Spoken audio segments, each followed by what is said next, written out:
Good afternoon. You've tuned into Money Control. I'm Karunya. With me is Maisha Gupta, and this time we've got her to tell us about commodity sell-off after the massive buying that happened across the board.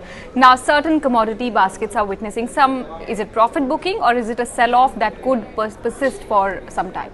See, I think it's two things. One, the kind of run-up that we saw was too much too soon. So some of that is coming off, and it was all war premium, and markets have factored in much of that. So I think that is also getting off into the markets.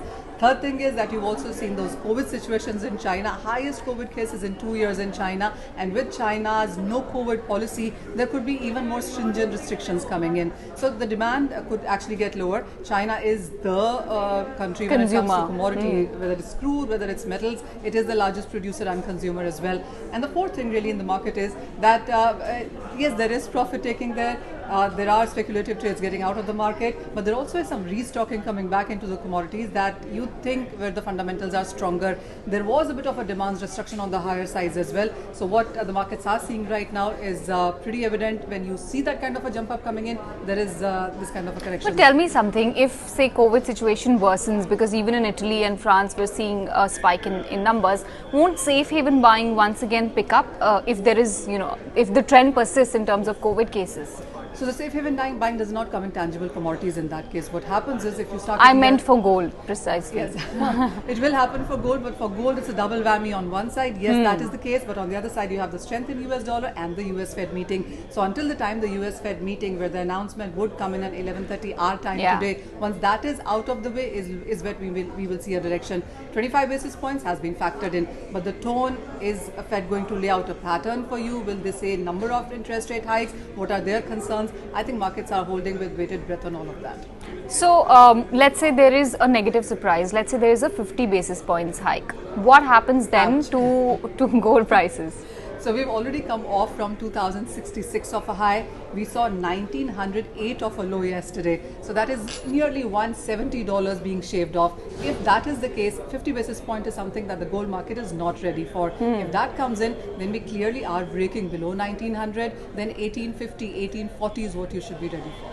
Oh, but won't that be good news for investors who've missed the bus on the recent gold rally? Yeah, for sure. Not so much for the people who bought it at 2000 thinking it was going at 2100. I think that scenario then will change. Then you're not looking at 2150 in a hurry. Then the city report of 1750 perhaps comes true. So how is the demand playing out in India? Because the wedding season largely is over, but we have Akshaya Tritiya next month. So how is demand likely to play out? And could there be some more fluctuation in prices locally? So, I've been talking to a lot of people and a lot of jewelers in various cities and states in India, and they say there are no people buying at 50,000 plus kind of levels, and the volatility was so huge. There were no buyers at all. And March anyway is a dull season. There are no weddings, there are no festivals in this month, so the buying doesn't happen. As you said, April comes, Akshaya Tritiya will come in, you will see wedding season start from there on, and that is when the buying is coming in. So at these levels, there's no buying. There is investment buying, but at very lower levels, at a very institutional level. So that also hasn't been seen. ETF buying has been quite strong, thankfully. But at these levels, yes, the month of March is not so great when it comes to jewelry buying or physical buying. So overall, for our viewers, many of them who are retail investors, how should they trade in commodities right now? Which basket looks attractive?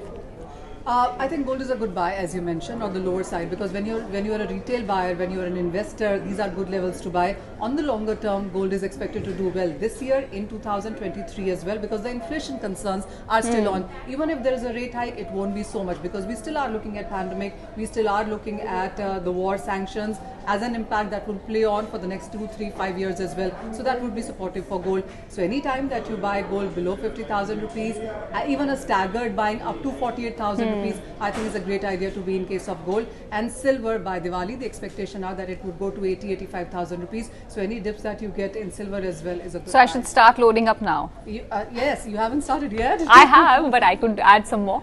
But what happens to crude? Because I remember just, a few days back when we spoke, there were brokerage reports giving a $185 target.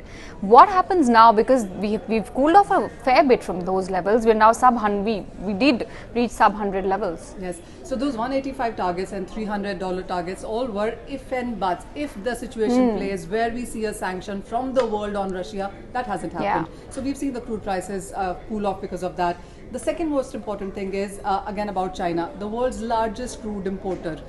If China is looking at a shutdown from Shenzhen to Shanghai, then we are looking at concerns here. That means the imports will decline a bit. I think that is what is bothering crude. And the third most Will there important be a pullback in release of crude oil?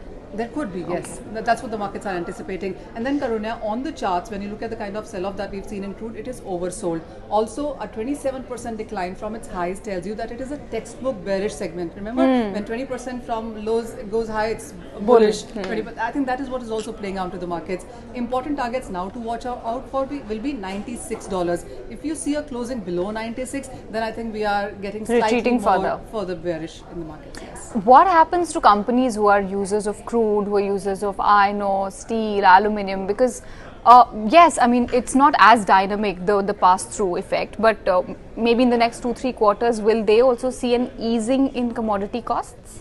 That doesn't seem the case right now. So even as we are talking technicals here, that if 96 breaks on the lower side, we could be looking at further bearishness into the markets. I think one thing that you should be ready for is volatility. I think what we are looking at in sense of crude oil prices is a range between $90 on the lower side to $110, $115 on the higher side. It's going to be within this range. There is uncertainty, there is demand picking up, there is all costs going higher, and even at these current levels, there is this food shipping that we are looking at that hasn't stopped at all. Even as for 1 minute you could be looking at a manufacturing slowdown happen, that will not happen with food. So demand for crude will just about continue. We haven't seen paint demand go down or fertilizer demand go down for that matter. So I think yes, what you could be looking at for the next couple of quarters in the earnings for many of these companies is that the crude impact and the input raw material cost will start to play out. Doesn't sound very good. Okay, well, you know what to stay away from then. But what about users of metals? Whether it's manufacturing companies, automobiles, engineering, and several others who use metals and steel, iron ore, aluminum, copper as their raw materials. Should you be buying their stocks right now, or should you be buying the stocks of those who produce it and the suppliers? I think I would, shouldn't be saying that. Cut that out, please. So yes, I think when it comes to producers of metals, they are going to be really in a sweet spot there, because we are looking at energy costs staying elevated for some more time. And I will give you an example of copper. There have been no new projects in last 30 years. So whatever was built in that time, those projects, those mines, etc., those will start depleting in, let's say, next 5 or 10 years. So even if you start investing now, it is going to take some time for that product to come on ground. So if we are looking at 20 million tons of a copper market right now, by 2030 it's going to be a 40 million tons of a copper consumption market. Do we have that kind of a copper? No, we don't. So that clearly is a very bullish market here. So yes, we've seen an all-time high and we've seen a huge correction and all of that, but with the kind of demand consumption growth that we are talking about, we are looking at much higher. So producers could benefit. Absolutely. Okay, so now you know what to watch out for in terms of stocks that stand to be impacted with what's happening in the commodities universe, and also what is happening in the commodity universe and how you should trade within this space. Thank you so much, Maisha, for joining in, and thank you so much for our viewers as well for tuning in.